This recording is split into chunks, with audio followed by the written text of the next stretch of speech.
Good day. Welcome to Introduction to South African Law. My name is Mr. HD, my man. Today we'll be doing or trying to discuss or to unpack the content of or the information or the concepts that are on chapter 3, as we have done chapter 2 and already written our first assessment. I believe that you did well, and I have hopes that those who didn't do well, they will improve as we proceed. The South African law is divided into international law and national law. So we're going to unpack these concepts. International law. So this law includes the law relevant to the law of the regions, which includes that of the African Union and the European Union. So you know that we have the African Union, which is there to regulate Africa as a whole, as a continent, and also we do have the European Union, which is there to regulate Europe. So at some point, there's business that needs to be done between two continents. So that's when you'll see the African Union and also the European Union at play. Also, the African Union is there to safeguard and to protect the interests of Africans or those that are in Africa. So any international agreement becomes law in the Republic when it is enacted into by law by national legislation. So if it is enacted into law by national legislation, so we do have the national legislation, right? So the the South African government will, do have an influence. They can influence in terms of the laws that will be enacted because the parliament is made out of people who represent us mostly, as some sort of like people that are governing the country, including the president. So the Constitution of the Republic of South Africa directs the courts international law when interpreting the provision in the Bill of Rights. So we need to remember that the Bill of Rights these rights are universal, and we find them at chapter 2 of our constitution. So in terms of international law, human rights, they should be recognized in each and every state or country that is here in this universe or in this world.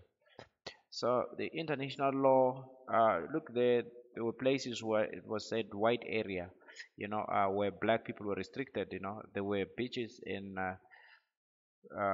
Cape Town, Durban, where black people were not allowed. It was only for certain groups, which is a minority, the white people. The need for the judiciary to consider international law when interpreting rights came into being after a long period of South Africa's isolation from the international arena. If you remember, during apartheid, we were excluded, from the international arena. So we were not allowed to trade with certain countries. There was an embargo, or what they call sanctions, that were put towards South Africa to restrict them from doing business so that they can recognize human rights. Due to its apartheid laws that were contrary to the human rights provision, it has been over a decade since the coming into being of the Constitution of the Republic of South Africa. So now it's not necessarily, it's more than a decade, because a decade is made out of 10 years. So we've had the Constitution from 1996, and we've gained our independence, from 1994. So if you count from 1994 to now, I think it's somewhere, it's 30 years now. So which is it makes it 3 decades. Remember, a decade is made out of 10 years.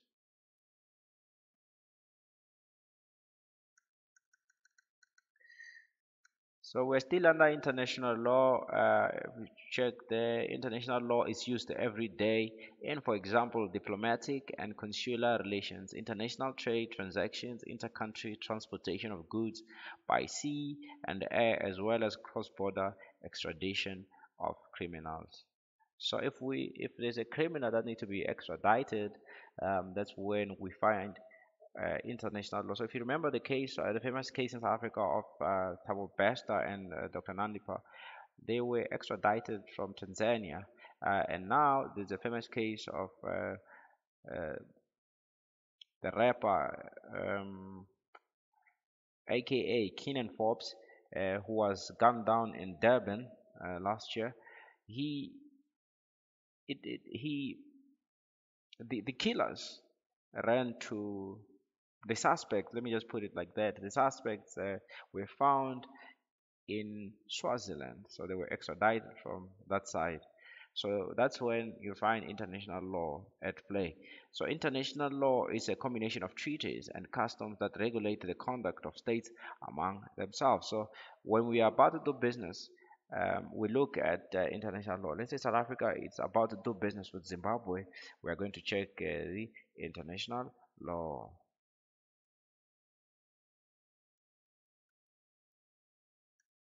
So under international law, it has three main sources, which is customary international law, treaties and conventions, soft law guidelines, and non-binding judgments. So we have customary international law. Uh, as you can see there, that's the king of the Zulu nation, Mr. As I was saying that on our screen, we see the king of the Zulu nation, Mr. Mrs. Zulu. Um, so customary international law comes from the customs practice over a long period of time by various states. The practice must have state backing or following. These customs are often not written in treaties or legislation, but have to become an international standard that governments must follow. This is the same as customary law in domestic setting. So we do have customary international law, which is quite similar, in terms of customary law in domestic setting.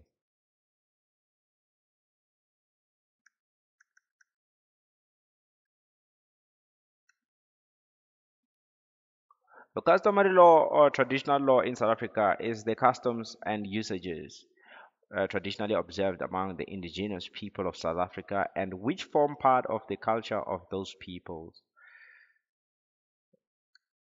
We have different tribes in South Africa, but we were all governed by customary law. Because we do have customs. So an example would be when you pay lobola, that falls under customary law. So it's the same thing as when you, in terms of marriage, when you don't necessarily have sign a prenup, but you pay lobola. So if something happens to you, your spouse, uh, under customary law, will have to inherit your assets. So a treaty or a charter, convention or covenant is a formal agreement between states. Treaties may be either bilateral between two parties or multilateral between more than two parties. A treaty system is based on agreement of states signing and ratifying the treaty.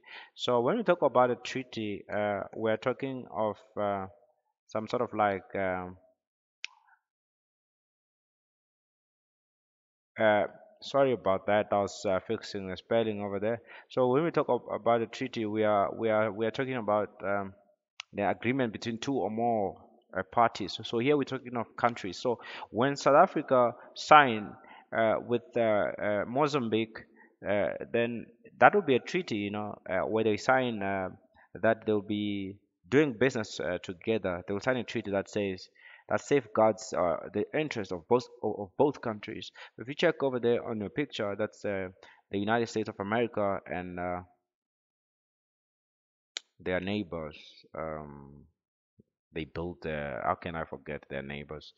They built a wall, that prohibits people jumping from that country. How can I forget that country, man? Oh, it slipped my mind, but I can see what I want to talk about, but it's not. We played this country in 2010, our first game, South Africa. the World Cup. We played this country.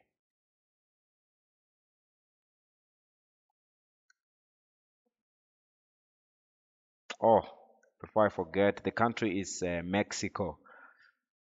So soft law refers to all sources of non-binding international law that can provide guidance on the interpretation of international treaties. The term soft law is used to denote agreements, principles, and declarations that are not legally binding. Soft law instruments are predominantly found in the international sphere.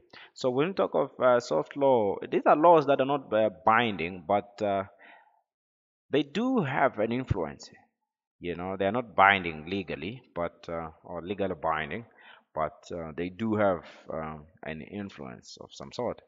So here's substantive law. Substantive law consists of written statutory rules passed by a legislature that govern how people behave. These rules or laws define crimes and set forth punishment. They also define our rights and responsibilities as citizens. So we need to understand in terms of substantive law when in terms of law of procedure also, because there are statutory rules or what we call statutes that need to be followed before someone is sentenced or even taken to um, a court of law. So, according to substantive law, our rights are defined and also our responsibilities as citizens, what we can do. It governs our behavior, how we should behave, how we're expected to behave. So, under substantive law, there are elements of substantive law in both criminal and civil law. So, if you understand that there'll be a civil procedure, also as much as civil procedure has nothing to do with criminal law, there are also the element of substantive law in it. So, civil law differs from criminal law in that it applies to interactions between citizens. Rather than dealing with crime, civil law deals with tort or accusations that aren't necessarily illegal but can be proven to be damaging. So when we talk of tort law, we talk of law of damages, or some they call it law of delict. So if someone goes around saying bad things about you, uh, you can be um, sued for that. You know, the person who will be slandering the other can be sued for that. So private law regulates the relationship between private persons. In other words, person acting without state or political authority. Private law most often comes into play in important social relationships, such as when people conclude a contract, become engaged, married, or divorced, claim compensation from one another because of wrongful act, determine the transmission of their estate on their death. So, in terms of law of succession, that's under private law. When you're dead, who should take over in terms of your estate? Who should distribute in terms of estate? Your estate account. So, and also to claim compensation. So under the law of tort, that private law, or law of damages, that's private law. And also when we get married, when we engage in marriage, then we are operating under private law. I'd like to thank you guys for attending, as much as, or even though it is a visual class. I really appreciate you guys. I thank you very much. We shall meet again. Let us start preparing also for assessment 2. So assessment 2, you should start preparing from um, chapter 4. So for our next lesson will be all about chapter 4. Thank you.